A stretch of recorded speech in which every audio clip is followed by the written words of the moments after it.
Fear can be used to persuade. Research results suggest that moderate amounts of fear is most effective. Too little fear and people are not sufficiently motivated to change their attitude. Too much fear causes people to freeze and go into denial.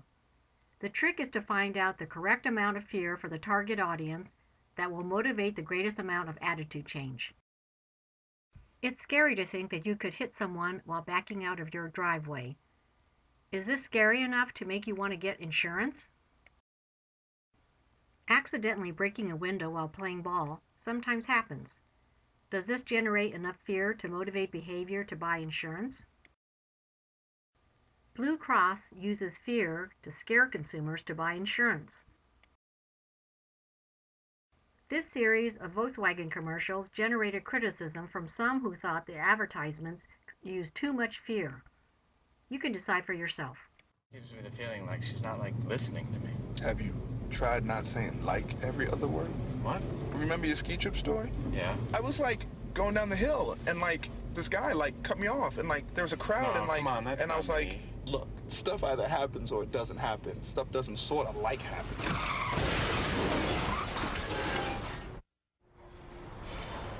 Holy.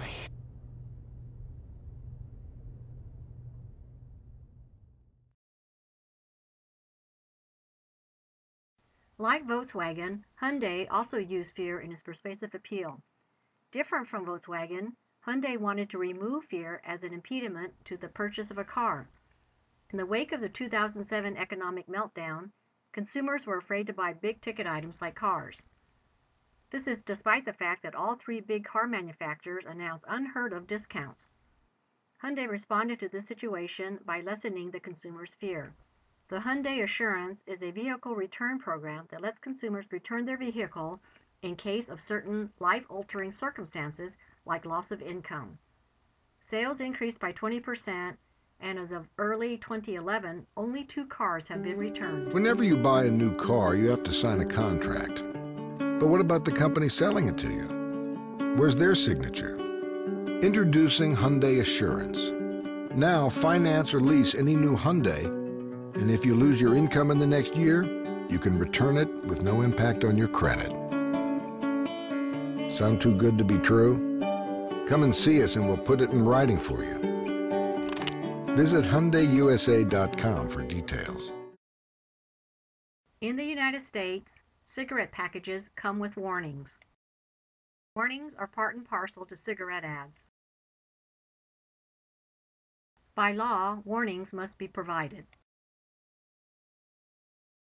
These warnings inform the user of the dangers of smoking and uses fear to attempt to convince people not to smoke. In other countries, the warnings are more blatant than those in the United States. Shown here are warnings on cigarette packages from the United Kingdom. The warnings are also more graphic. These are cigarette packages from the United Kingdom. These cigarette packages are from Thailand. Soon, cigarette packages in the United States will be like these. On June 21, 2011, the U.S. FDA unveiled 9 new warning labels showing graphic images, including diseased lung tissue and a man's tracheotomy hole. These new images will take up 50% of all cigarette cartons and 20% of all cigarette ads in the United States by October 2012. Tobacco ads with warnings are part and parcel to cigarette ads and packages. Research has revealed that not only are they not effective in preventing smoking, but may in fact act as stimulants that cause smokers to crave smoking. It's like telling someone not to look at the dust on your furniture, which of course leads immediately to everyone looking at the dust on your furniture. The use of an emotional appeal is a persuasive strategy that can be effective. This vintage Bell System ad campaign, reach out and touch someone, framed using the telephone to making a connection with loved ones. It was an effective and memorable campaign. Emotional appeals have also been known to be ineffective. An advertising campaign to introduce consumers to the Infiniti luxury car in 1989 attempted to equate driving an Infiniti to a Zen-like experience. Unfortunately, the campaign led to confusion and puzzlement. Consumers did not understand what was being advertised. There was no hint of a car in these ads. Nice, serene, and tranquil scenery. But the Zen ads turned into a cruel Zen koan. Infinity was a luxury brand that falls in the forest. A humorous appeal can nudge people to change their attitude and behavior. The use of humor can capture attention, increase liking for the source, which in turn increases source credibility, and distracts the consumer from making counteracting arguments. In this example, the use of humor, those who throw objects at the crocodiles will be asked to retrieve them, may lead to greater compliance than a sign that admonishes, "Don't throw objects at the crocodile." Here again, using humor may increase compliance. The sign reads, "Trespassing violators will be shot. Survivors will be shot again."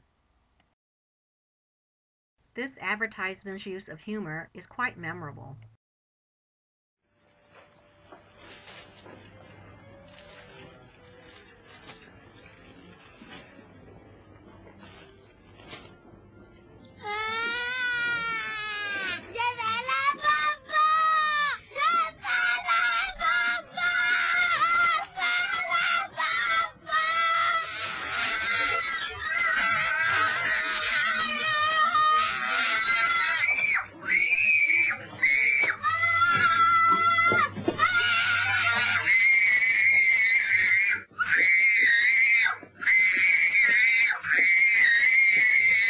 Razoo condoms.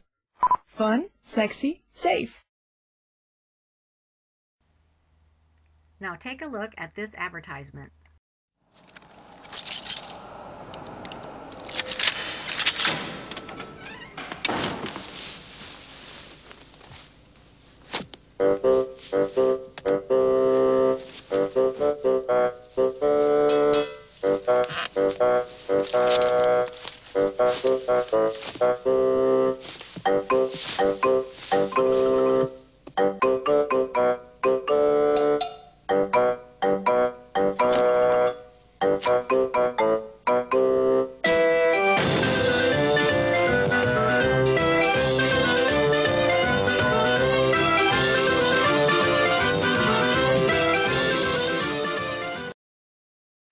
Can you recall the brand advertised?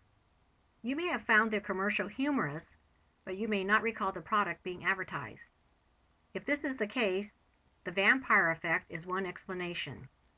The vampire effect is when humor saps attention away from the advertised product and leaves consumers clueless as to the brand name of the advertised product.